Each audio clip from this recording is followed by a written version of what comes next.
Buongiorno ragazzi, oggi iniziamo a passare da Hegel a Marx, non in maniera diretta. Hegel influenza molto la filosofia di Marx, quindi è logicamente comprensibile che dopo Hegel vi siano le lezioni su Marx, però c'è qualcosa di intermedio. La destra e la sinistra hegeliana che vedremo la prossima volta, ma anche i cosiddetti socialisti utopisti, che vengono chiamati utopisti dai loro avversari, cioè non sappiamo come chiamarli, i socialisti ottocenteschi, soprattutto questi socialisti francesi che prima influenzano molto Marx, poi verranno criticati da lui, li chiamiamo socialisti utopisti. Abbiamo la nostra piccola Sophie che ci augura buona fortuna. La nostra Sophie è stanca e vuole andare a letto, quindi a lei piace saltare, quindi la lanciamo, le facciamo fare un bel salto. Allora, parliamo di questi socialisti utopisti, i cosiddetti socialisti francesi.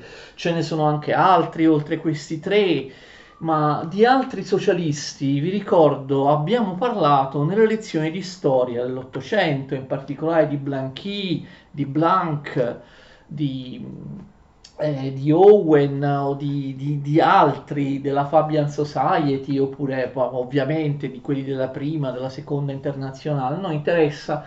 Per adesso il pensiero di questi signori, Claude Henry de Saint-Simon è il primo che noi andiamo a vedere. Lui è davvero uno dei primi che parla di una serie di problemi connessi alla rivoluzione industriale. È davvero un anticipatore, Saint-Simon, così come fu un anticipatore del positivismo. Infatti lui ebbe Auguste Comte come suo segretario e infatti molte delle sue idee riecheggeranno successivamente in Comte. Lui vive tra il 1760 e il 1825 e nel 1817, quindi vedete abbastanza precocemente rispetto a tanti altri, lui pubblica il suo capolavoro, ovvero l'Industria, mentre nel 1825 un altro suo libro importante, Il Nuovo Cristianesimo. Pubblica ovviamente altre opere, queste due sono particolarmente significative. Già il titolo Nuovo Cristianesimo fa notare come Saint-Simon, e questo ovviamente fu molto criticato da parte di Marx e Engels, basa il suo socialismo, basa le sue idee socialiste su un sottofondo, le basa su un sottofondo religioso, su un sottofondo paracristiano, simil cristiano. Quindi e questo, ripeto, è la critica che Marx e Engels faranno a molti di questi socialisti che magari li anticipano, è il fatto di non basarsi esclusivamente sull'economia, sulla causalità economica, ma avere all'interno della loro teoria anche un'ispirazione di stampo morale o di stampo religioso. Saint-Simon mh, pensa che la storia sia un'alternanza di epoche, d'accordo? Un'alternanza di epoche. Tuttavia, a differenza degli illuministi, lui non pensa che queste epoche storiche vadano sempre verso il meglio, non sempre gli illuministi lo pensavano, però diciamo che a livello esigenziale l'illuminista almeno sperava in questo. Invece non è sempre così, per esempio Voltaire parla di quattro epoche di fioritura nella storia umana, intervallate però da epoche di decadenza. Tuttavia, voi ricordate che per gli illuministi la principale di queste epoche di decadenza è il Medioevo, invece Saint-Simon non la pensa così, pensa che il Medioevo sia stata un'epoca di fioriture. Quindi lui pensa che la storia sia alternanza di periodi organici, così li chiama lui, e di periodi critici. Un periodo organico, attenzione, non è detto che sia un periodo più ricco di tutti, degli altri, ma è un periodo più funzionale, che significa un periodo organico per Saint-Simon, un'epoca della storia organica, è un'epoca della storia in cui vi sono nella comunità un insieme di principi, di valori solidi e ben operanti all'interno di essa. Quindi è un'epoca storica organica, è un'epoca coesa in cui tutti condividono gli stessi valori. Qui, valori di fondo sono solidi, sono forti, non vengono messi in discussione. Il Medioevo cristiano era appunto un'epoca organica, cioè un'epoca solida, un'epoca stabile, d'accordo? Un'epoca stabile. Il Medioevo cristiano poi è stato messo in crisi appunto da un'epoca critica, cioè dall'età moderna, in cui non c'è niente di stabile, c'è un continuo conflitto tra valori e interessi. L'età moderna è un'epoca di crisi, dice Saint-Simon, caratterizzata da un caos spirituale, sociale ed economico, causato appunto dai valori dal crollo dei valori del Medioevo. Questa crisi dell'età moderna deriva, secondo Saint-Simon, dalla riforma protestante, dalla rivoluzione francese, ma soprattutto dallo sviluppo della scienza e della tecnologia. La scienza e la tecnologia ha messo in discussione in maniera irrevocabile la metafisica e la teologia del Medioevo, un'epoca stabile e coesa i cui valori si sono disgregati con l'avvento dell'industrializzazione, della scienza, della tecnologia, delle nuove modalità di lavoro, ma anche per via dei valori portati avanti dal protestantesimo oppure dalla rivoluzione francese. Allora attenzione, voi forse potete pensare che Saint-Simon voglia tornare indietro, d'accordo? Ripristinare il Medioevo, ma Saint-Simon non è assolutamente un tradizionalista cattolico. Lui dice, attenzione, che indietro non si può tornare. Ormai le persone non possono più credere ai valori metafisici e teologici del Medioevo, sono stati, secondo lui, inevitabilmente superati, non potranno più tornare, perché vi è una mentalità scientifica, ma anche l'organizzazione del lavoro non potrà mai più tornare ad essere quella del Medioevo. Quindi non si tratta, non bisogna tornare indietro nella storia, ma costruire al posto della società borghese capitalistica una nuova epoca organica, capite? Una nuova epoca di ordine, di coesione e di stabilità. Da cosa deve essere dato questo d'ordine? Da quella che lui chiama, con espressione che poi sarà ereditata dal suo discepolo Comte, scienza positiva. D'accordo? Quindi lui non dice, non è che dobbiamo disinventare i ritrovati tecnologici, le macchine e così via, o le industrie.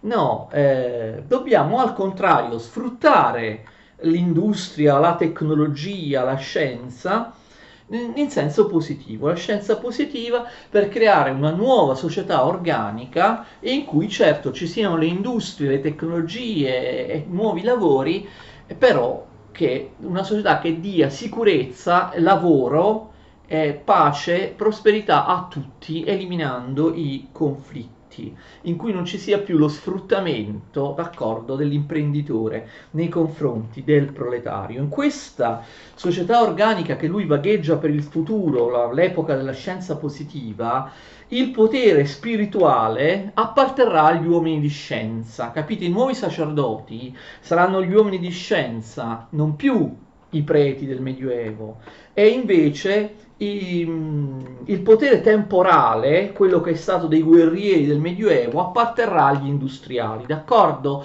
Governeranno in questa nuova epoca organica della scienza positiva, da una parte gli scienziati, che sono, diciamo così, i teorici, corrispondono ai sacerdoti del Medioevo, dall'altra gli industriali, che sono quelli che mettono in pratica la teoria e corrispondono ai guerrieri, capite, del Medioevo. E in questo modo il potere politico, dice Saint-Simon, non sarà più abbandonato alla democrazia rappresentativa a cui lui non crede.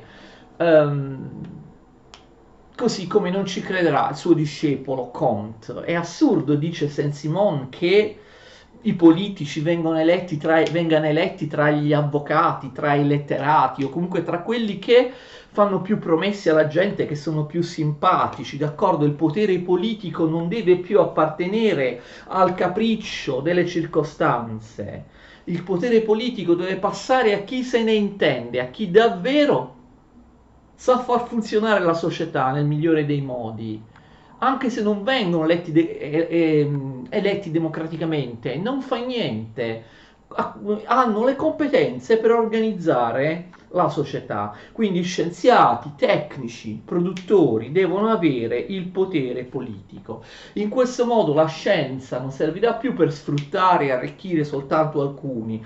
In questa nuova epoca che lui vagheggia nel futuro, Saint-Simon dice che la scienza costruirà una nuova fratellanza universale, una sorta di nuovo cristianesimo, d'accordo? Una nuova fratellanza universale con una società che sarà organizzata in modo da migliorare sia l'esistenza morale sia quella materiale e fisica delle persone. Quindi vedete, lui non parla solo di elevare il tenore, le condizioni di vita delle masse proletarie o comunque delle classi sfruttate, parla anche di un miglioramento morale, d'accordo? Di un miglioramento morale. Ci sarà una fratellanza universale, una nuova armonia, la società sarà diretta da un consiglio industriale, appunto di tecnici, di produttori, di industriali, di scienziati, da un consiglio industriale che farà in modo da migliorare la vita delle persone, d'accordo? E quindi ci sarà un governo socialista che, d'accordo, eliminerà la proprietà privata, eliminerà il diritto di eredità, che lui chiama il diritto del caso, costruirà un'economia pianificata, socialista, senza proprietà privata, in cui lo Stato, espresso da questo consiglio industriale di scienziati e di produttori, farà in modo che tutti abbiano da mangiare, che tutti abbiano un buon tenore di vita, eliminerà l'ingiustizia, eliminerà il parassitismo, d'accordo? Eliminerà coloro che guadagnano senza lavorare, facendo lavorare gli altri al loro posto. Il potere centralizzato andrà in un consiglio industriale. Utopistico oppure non utopistico che fosse queste idee di Saint-Simon, ebbero comunque delle notevoli ripercussioni. Guardate, non dovete pensare che siccome oggi noi ci ricordiamo, studiamo principalmente Marx e il socialismo ottocentesco, almeno all'inizio, per noi è quello di Marx, non dobbiamo pensare che per questo motivo questi altri socialisti non abbiano avuto importanza o impatto alla loro epoca, e invece ne ebbero moltissimo, d'accordo? Saint-Simon non soltanto influenzerà Fourier, il secondo socialista che vedremo oggi, ma influenzerà molti altri personaggi, non solo, ma i saint-simonisti daranno proprio un impulso alla scienza, alla tecnica. Erano socialisti, però erano favorevoli all'industrializzazione, alla scienza, alla tecnica. Guardate che molte realizzazioni, per esempio il canale di Suez, fu un'idea dei sansimonisti, di alcuni discepoli di Saint-Simon, la costruzione del canale di Suez. Nella prima internazionale, di cui abbiamo parlato nelle lezioni di storia, che ebbe vita breve, la maggior parte dei delegati alla prima internazionale erano saint-simonisti, d'accordo? Quindi ci fu comunque una certa importanza di questo personaggio. Fourier, abbiamo visto, è discepolo di Saint-Simon, un altro francese si chiama Charles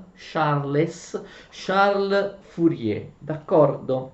Charles Fourier è anche lui uno di quelli che in anticipo su Marx, in anticipo su molti, si rese conto di alcuni inconvenienti, di alcuni problemi, di alcuni inconvenienti della società industriale e del capitalismo in generale.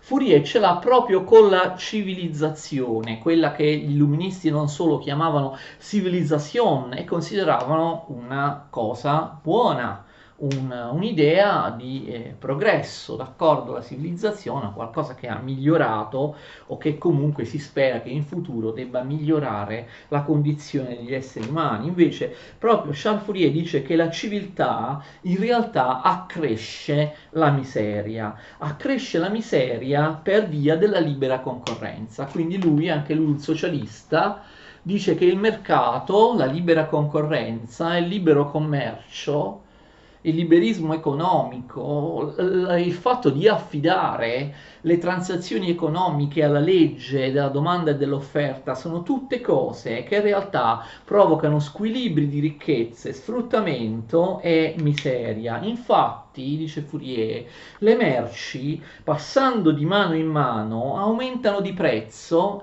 anche se hanno lo stesso valore. Lui si accorse durante alcuni viaggi che fece per la Francia che le stesse mele, che per lui avevano la stessa qualità o lo stesso prezzo di produzione, quindi più o meno dovevano avere lo stesso valore, in realtà aumentavano di valore, soprattutto avevano lo stesso valore ma aumentavano di prezzo, soprattutto nelle città più grandi. Quindi il libero mercato consente lo sfruttamento e il fatto di guadagnare una mela ha un valore, però tu lo vendi a un prezzo sempre più alto. Anche lui, come Saint-Simon, fu giudicato no, utopistico da Marx, eccetera, perché loro furono considerati persone che non capiscono bene le leggi storiche dell'economia, si affidano anche a dei presupposti morali, d'accordo, magari moralistici. Fourier non dice soltanto, attenzione, che l'economia capitalistica provoca sfruttamento, pensa anche che l'economia moderna, la civilizzazione, l'economia moderna abbia provocato anche dei disguidi morali, d'accordo? Il mercato, il progresso fa sì che le persone per ottenere il proprio interesse abitualmente mentano le une con le altre. Non solo l'economia, ma la morale attuale, dice Fourier, è perversa, d'accordo? Perché se l'economia è perversa, anche la morale è perversa. Lui parla dell'ipocrisia che caratterizza la maggior parte delle persone. Nei rapporti umani le persone non si presentano più come sono veramente. Usano anche piccoli sotterfugi, menzogne, i coniugi, marito e moglie, mentono l'uno con l'altra, ma anche per esempio i figli usano sempre più menzogne, sotterfugi, inganni nei confronti dei genitori. Questa è la morale corrotta, d'accordo? Attenzione, la morale è corrotta perché pretende di reprimere le passioni. Secondo Fourier, l'uomo è stato dotato da Dio, perché lui ha un'impostazione religiosa, l'uomo è stato dotato da Dio di passioni che sono molto importanti. L'uomo deve esprimere queste passioni, non le può reprimere e invece generalmente queste passioni sono represse. La repressione delle passioni genera ipocrisia, genera menzogna, genera tutta una serie di problemi, di vizi, anche di crimini. Invece le passioni, lui sta parlando anche delle passioni sessuali, attenzione, lui è molto in anticipo sui tempi da questo punto di vista, le passioni devono essere espresse e così lui fonda la sua utopia, l'idea che debbano esistere tante falangi, le falangi, una falange è un'unità di circa 1600 persone. Non chiedetemi perché proprio 1600, non 1400, 1800. Lui dice che la vita, la morale, i rapporti anche familiari, adesso vedremo, e l'economia devono essere completamente ristrutturati, riformati in senso non centralistico, d'accordo? A differenza di Saint-Simon, che lui critica, perché Saint-Simon, ricordate, accentra tutto il potere politico, il potere economico, la pianificazione economica in un consiglio industriale. Invece, secondo Fourier, bisogna decentralizzare. Ci vogliono all'interno del territorio tanti gruppi, tante falangi di 1600 persone che vivono in unità agroindustriali autonome che si chiamano appunto falasteri.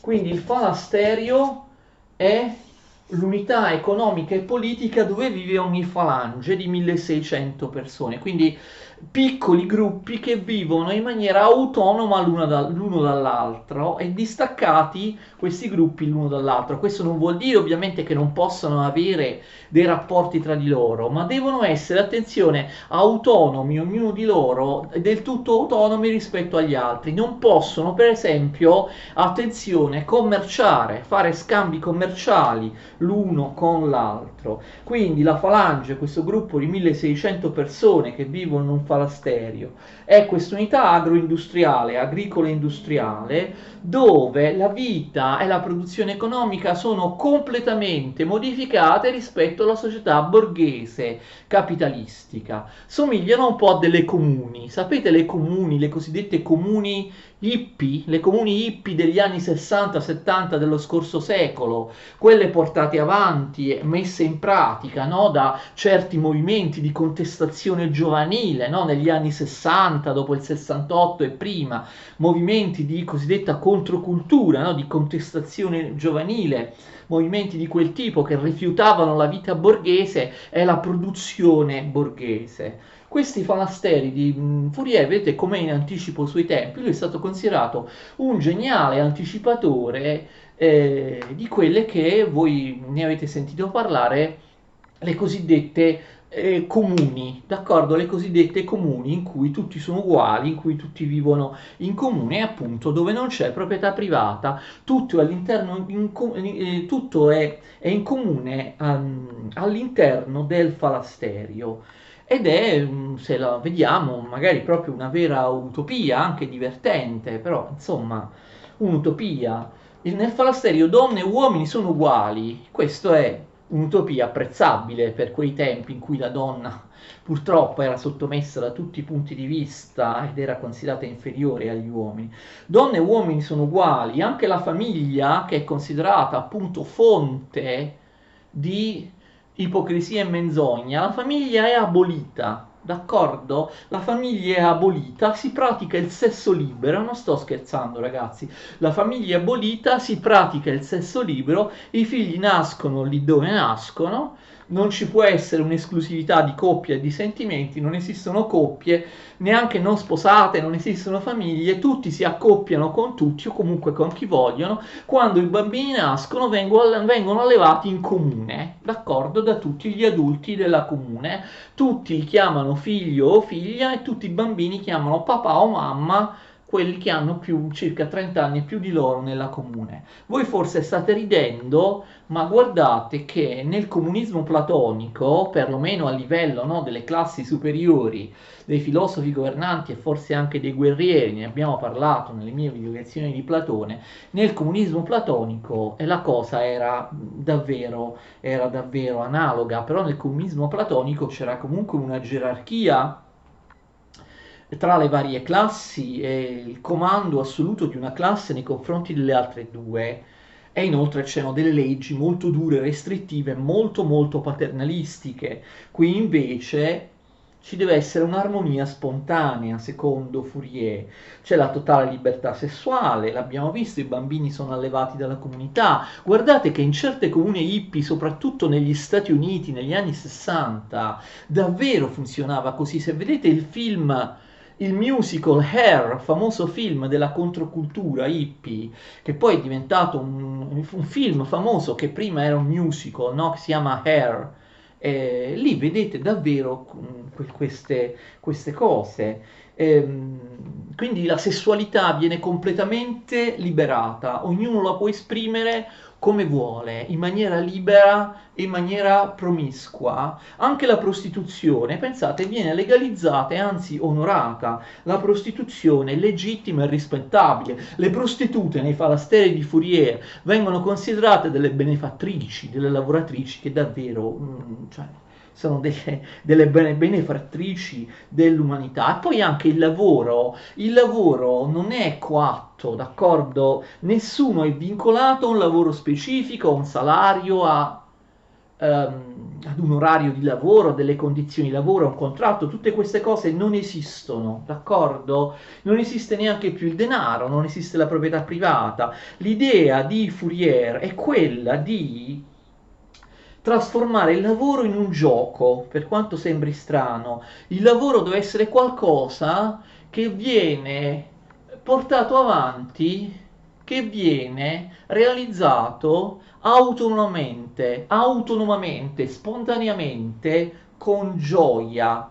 D'accordo? Per evitare monotonia e ripetitività, ognuno nel falasterio fa almeno 40 lavori, impara almeno 40 lavori e cambia lavoro più volte al giorno. Il lavoro deve diventare divertente. Le case sono come degli alberghi, non come dei tuguri, come all'epoca erano le case dei proletari, d'accordo? Della classe operaia. Tutti lavorano perché il lavoro viene organizzato come una festa, come un gioco, come un ballo, come una danza. Direte voi è piuttosto utopistico, se le persone vivono bene come in alberghi, chi svolge la funzione del personale degli alberghi? Chi pulisce, d'accordo?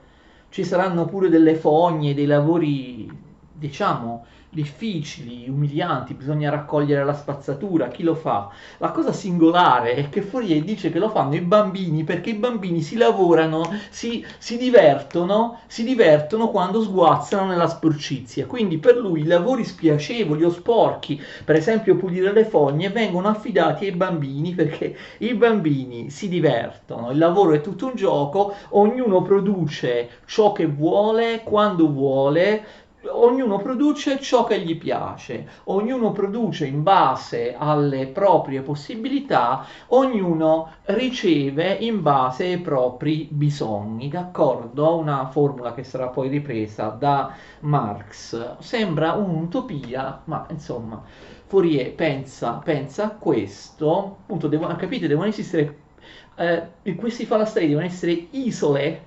autosufficienti l'una dall'altra, disperse nel territorio, non più grandi città, ma comunità piccole. Comunità piccole. Così si passerà all'epoca dell'armonia universale, all'epoca che Fourier chiama l'epoca del mondo nuovo societario, d'accordo? In cui il lavoro non è più una faticosa necessità, il lavoro è attraente, il lavoro si trasforma in spettacolo. Voi siete sicuri che tutti producono ciò che c'è bisogno di produrre in questo modo? Se lo fanno volontariamente? Fourier è ottimista, dirà sì, la produzione, non solo la sovrapproduzione sarà addirittura sovrabbondante e così sarà risolto anche il problema della distribuzione. Ci sarà ogni bene per tutti, ci saranno beni di ogni tipo per tutti che poi saranno distribuiti facilissimamente perché ovviamente questo falasterio è piccolo, essendo di dimensioni limitate, tutti sono a contatto con gli altri e quindi la distribuzione non è un problema, non ci vogliono mezzi di trasporto, non ci vogliono strade così via. Voi magari riderete, Fourier, però io gli ho già rappresentato le comuni hippie, moltissimi esponenti della controcultura degli anni 60 e 70 ovviamente considereranno Fourier un geniale precursore di più di un secolo prima. Molti nel Novecento, negli anni 50, 60, 70, hanno messo su dei falasteri proprio come diceva Fourier. Quello più importante che è durato a lungo è quello di New Harmony negli Stati Uniti. Questi però esperimenti sono tutti falliti, in realtà appunto si è visto che si trattava di un'utopia, le persone iniziavano a litigare tra di loro, iniziavano in realtà a non accettare il sesso libero, volevano l'esclusività del proprio partner, diventavano gelosi, un po' come succede all'interno del film Hair, tratto dal musical che vi ho detto, vi ho citato prima, guardatelo, cioè in teoria tutti dovrebbero accettare che le persone a cui vogliono bene fanno sesso anche con altri, però poi finiscono in realtà per attaccarsi, per diventare gelosi, per pretendere di formare una coppia. Quindi una cosa sono le teorie, una cosa è poi vedere se in pratica i comportamenti umani possano davvero corrispondere a queste teorie. Ma anche da un punto di vista economico le cose non possono andare, almeno secondo gli esperimenti che sono fatti, come diceva Fourier. Fourier evidentemente pensava ad una società agricola oppure ad una società industriale agli esordi, che magari producesse solo con dei telai a mano e così via, ma in una comune agricola determinate cose, ad esempio la materia prima, deve per forza arrivare dall'esterno. Non è che ogni comune agricola ha le proprie miniere, riesce a, non lo so, può fare le piantagioni, non lo so, di cotone o non so, lavorare il ferro da soli, è un pochino difficile. Poi, ovviamente, la società negli anni 60-70 del Novecento era molto più complessa.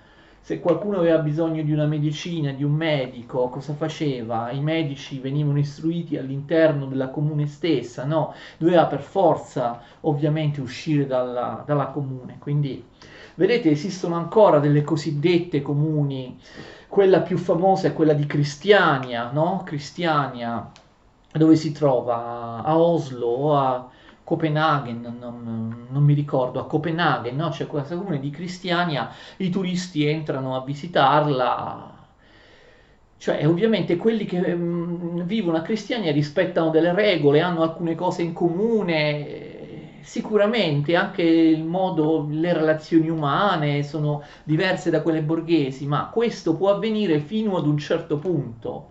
Di fatto anche questa che è una delle poche, no, comuni che ancora esistono, ha bisogno di acquistare merce dall'esterno, così come loro che fanno guadagnano dall'esterno, a volte anche i turisti devono pagare per entrare o per fare delle foto, e allora scusate, non è più un'utopia anticapitalistica. Comunque, insomma, questo è Fourier. Fourier ovviamente per le sue teorie straordinariamente moderne sulla libertà sessuale. Guardate che in questo lui era stato anticipato da alcuni illuministi e non dai soliti che vengono citati, Morelli, Don Deschamps, cioè i comunisti utopisti, ma anche dallo stesso Diderot, che si pronunciava a favore della liberazione sessuale, del sesso per gli adolescenti, della liceità dell'autoerotismo, della liceità dell'omosessualità, di una sessualità spontanea, come diceva Diderot, dovremmo imparare dalle persone semplici, dai cosiddetti selvaggi di Tahiti, delle isole dell'oceano. Quindi c'erano stati comunque delle anticipazioni di questo, anche in pieno illuminismo. Comunque Fourier, per le sue idee di liberazione sessuale, di sesso liberato in qualche modo dalla famiglia, dalla procreazione, di sesso come gioco, come divertimento, è stato ovviamente considerato un precursore di Herbert Marcuse e delle sue teorie in proposito, soprattutto quelle espresse nell'opera Eros e Civiltà. Il terzo e ultimo dei socialisti cosiddetti utopisti è Proudhon. Questo dal nostro punto di vista ha più importanza degli altri due, perché Proudhon sarà amico personale di Marx. Marx lo conobbe quando si trasferì a Parigi, e Proudhon influenzerà molto le idee di Marx.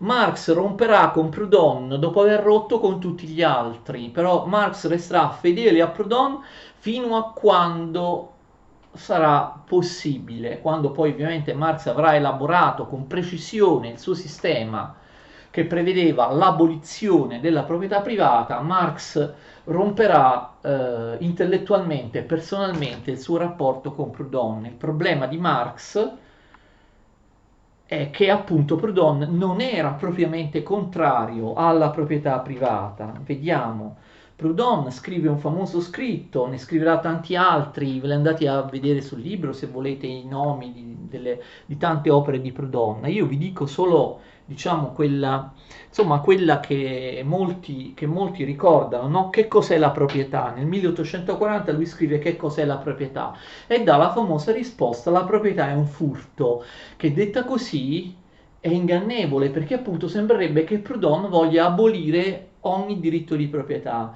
Non è così. Proudhon dice che la proprietà è un furto a certe condizioni, cioè la proprietà è un furto quando viene acquisita, acquistata o mantenuta, o quando viene resa fruttifera sfruttando il lavoro degli altri, d'accordo? Il capitalista, dice Proudhon, idea che ovviamente sarà anche di Marx, il capitalista si appropria del valore, o almeno di una parte del valore, del lavoro dell'operaio. L'operaio lavora alla proprietà del capitalista producendo un valore che è 100, il capitalista lo paga 70, d'accordo? Quindi il proprietario, il lavoratore eroga un lavoro che corrisponde a un certo valore, il capitalista lo paga in maniera non giusta perché paga soltanto una parte del valore, cioè del lavoro dell'operaio. L'operaio è pagato meno del valore che il suo lavoro eroga e quindi la proprietà è un furto in questo senso, cioè quando la proprietà è reddito senza lavoro. Chi ha una proprietà può non lavorare e ottenere un reddito da quella proprietà facendo lavorare gli altri a quella sua proprietà e pagandoli meno di quello che lui riceve dal lavoro ovviamente dei salariati, dei dipendenti. Quindi l'ordinamento sociale borghese capitalistico va cambiato perché è basato sullo sfruttamento. Però attenzione, Proudhon è anticomunista, sarà sempre anticomunista. Secondo Proudhon, questo è importante, ci vuole un nuovo ordinamento socialista basato sulla giustizia, d'accordo? Però attenzione, il socialismo di Proudhon non implica che la proprietà privata passi dal capitalista allo Stato. Proudhon è contrario a quello che poi si realizzerà nei regimi comunisti, cioè al collettivismo, alla nazionalizzazione, d'accordo, della proprietà privata. I mezzi di produzione sono in mano al capitalista che sfrutta il lavoratore. Se i mezzi di produzione però passano in mano allo Stato, a uno Stato socialista, il problema è sempre lo stesso. Cioè, attenzione, lo Stato, possedendo le proprietà, strappandole al capitalista, se le proprietà vengono nazionalizzate, statalizzate, succederà che si formerà un regime comunista che Proudhon chiama una religione intollerante. Sarà ancora peggio rispetto al capitalismo, perché mentre nel capitalismo la persona è asservita al privato, nel comunismo la persona sarà asservita alla società, d'accordo? E quindi questo creerà una tirannia e uno sfruttamento del lavoro, capite? Se lo Stato, il regime comunista, ha preso le proprietà dai privati, le ha nazionalizzate, creerà questo uno sfruttamento del lavoro ancora peggiore di quello del capitalismo. Quindi lui è anticomunista, lui pensa che il comunismo nel senso, non nel senso di Marx dell'abolizione dello Stato, d'accordo? Ma in un altro senso, cioè il fatto che lo Stato controlli e gestisca tutte le proprietà, secondo Proudhon non elimina, anzi amplifica i mali della proprietà privata. Il comunismo, a differenza del capitalismo, nazionalizza non solo la proprietà, nazionalizza anche la vita degli uomini che diventano schiavi dello Stato. Quindi vedete, attenzione, nel comunismo, secondo Proudhon, la libertà è limitata diventata ulteriormente ancora peggio che nel capitalismo. Ci sarà una diseguaglianza sociale tremenda tra i capi dello Stato, del regime comunista che gestiscono le proprietà e i lavoratori che continuano a lavorarle senza possederle. Queste critiche di Proudhon al comunismo, attenzione, sono profetiche e sono molto interessanti, dette proprio nel corso dell'Ottocento, quando nessun regime comunista ancora esisteva. Tant'è vero che Proudhon è stato molto valorizzato e recuperato negli anni 70, 80 del Novecento, qualche decennio prima del crollo del comunismo sovietico e dei regimi comunisti dell'Europa orientale, quando già ormai si capiva che il comunismo sovietico non aveva migliorato affatto le condizioni di vita dei lavoratori ed era diventato un sistema totalitario. Moltissimi partiti, guardate, non di destra, non liberali, moltissimi partiti socialisti dei lavoratori, partiti socialisti non comunisti, come il Partito Socialista Italiano negli anni 70, cercarono di rivalutare Proudhon, capite, e di contrapporre positivamente Proudhon a Marx. D'accordo? Oppure Proudhon ai regimi dell'Unione Sovietica. Questa operazione fu fatta proprio tra la fine degli anni 70 e l'inizio degli anni 80, proprio anche dal Partito Socialista Italiano, in concorrenza con il più grande partito, il Partito Comunista Italiano, accusato appunto di non essersi allontanato troppo da Mosca, dall'Unione Sovietica. Il Partito Socialista Italiano organizzò anche proprio un convegno nazionale su Proudhon, dicendo Proudhon è meglio di Marx, d'accordo? Quindi Proudhon un socialista ma non un comunista. Qual è infatti la soluzione di Proudhon, se la soluzione non può essere il passaggio delle proprietà private allo Stato, la nazionalizzazione, l'economia pianificata da parte dello Stato, di uno Stato comunista? La soluzione è semplicissima: ognuno deve possedere ciò che lavora, secondo Proudhon, quindi le fabbriche a chi devono appartenere? Non a un capitalista che le fa lavorare e lui non lavora. Le fabbriche o qualunque altra cosa devono appartenere a coloro che le lavorano. Oggi noi la chiameremmo, come la chiamava Proudhon, autogestione industriale. E gli operai si devono impossessare dei luoghi di lavoro, delle materie prime, degli strumenti di lavoro, dei mezzi di produzione. Quindi, attenzione, il problema di Proudhon, malgrado lui sia rimasto famoso nella storia per la frase la proprietà è un furto, lui non è contrario alla proprietà privata. Per Proudhon il problema non è la proprietà privata, ma chi la possiede, cioè a chi la proprietà privata viene allocata. Se la proprietà privata passa a coloro che la lavorano, cioè per esempio le industrie passano ad essere proprietà degli operai, oppure le terre diventano proprietà dei contadini, oppure le case, le abitazioni diventano proprietà di quelli che le occupano, non di qualcun altro che si fa dare un affitto, e tutti, capite, gestiscono e lavorano i mezzi di produzione in maniera diretta in base ai propri interessi, allora la proprietà va bene, d'accordo? E ci vuole l'autogestione della produzione, i lavoratori devono diventare proprietari dei mezzi di produzione. Quindi capite, questa soluzione non va bene a Marx o Engels, perché ovviamente questa soluzione non elimina la proprietà privata, la trasferisce a chi la lavora. Inizialmente Marx poteva essere d'accordo con questo, poi Marx pensa, come sapete, e lo vedremo poi nelle successive video lezioni su Marx, seguitele, quelle che vengono dopo, proprio dopo, anche se andate nella playlist dopo queste due, questa è la prossima che faremo la prossima volta, lo vedremo. Poi Marx invece elabora il suo sistema, che invece il suo sistema in cui si pensa che per eliminare lo sfruttamento del lavoro si debba per forza eliminare la proprietà privata, perché qualunque tipo di proprietà privata, anche da parte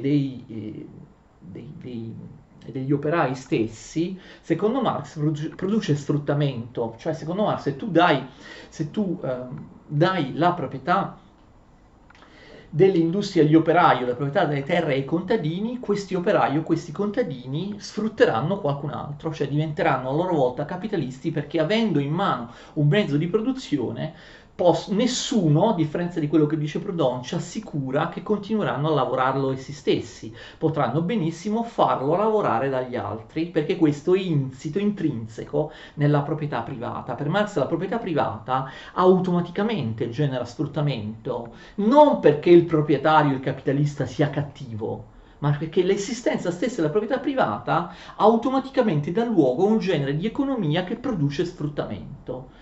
E quindi ovviamente Marx non potrà accettare l'autogestione operaia, il passaggio della proprietà dai capitalisti che non lavorano e sfruttano il lavoro degli altri agli operai che la lavorano. Mentre invece Proudhon diceva autogestione operaia, proprietà privata, sì, però proprietà privata data a coloro che la lavorano. Quindi questo è il socialismo utopistico. Marx prenderà alcune idee da questi pensatori, soprattutto all'inizio sarà molto influenzato da essi, soprattutto da Proudhon, poi li rigetterà, però comunque per capire Marx, per capirlo anche appunto anche in contrasto, per capire qual è il suo punto di vista diverso dai socialisti utopisti, bisogna pur studiare i socialisti utopisti. E poi è importante capire che comunque sono esistiti dei socialisti, forse ingiustamente chiamati utopisti, che a differenza di Marx mettevano al centro non solo e soltanto l'economia, ma anche la vita morale, in qualche caso proprio un'ispirazione profetica e messianica di tipo religioso o di tipo simil religioso. La prossima volta parliamo di destra e sinistra hegeliana e poi inizieremo finalmente a parlare della vita, delle opere e del pensiero di Marx. Arrivederci.